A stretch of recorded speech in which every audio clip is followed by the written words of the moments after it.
welcome to day 2 of 7 days of encouragement for the single gal. I don't know if you can hear the airplane, so I'm raising up my voice.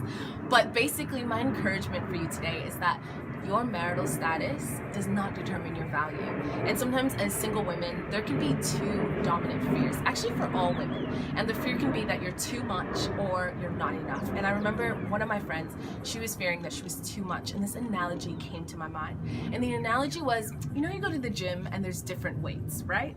And they all have different purposes, and one's not more valuable than the other, but it depends on what the purpose is. And for some of you, you're a heavy weight. So not everyone, when you go into a gym, you know, a guy might choose a lightweight. He might go for like the lightest weights he can find because he just wants to look good. It's all about him. But a heavier weight might expose his weaknesses. A heavier weight might challenge him a little bit. And so it's not that something's wrong with the heavier weight, but maybe someone's not ready enough to like carry you or support you or to walk where you're going. So don't be discouraged if someone doesn't pick you. Doesn't mean that something's wrong with you. And so I just want to encourage you that you might be a heavyweight, and that's not to go around and be like, you can't pick me. That's one way to stay single.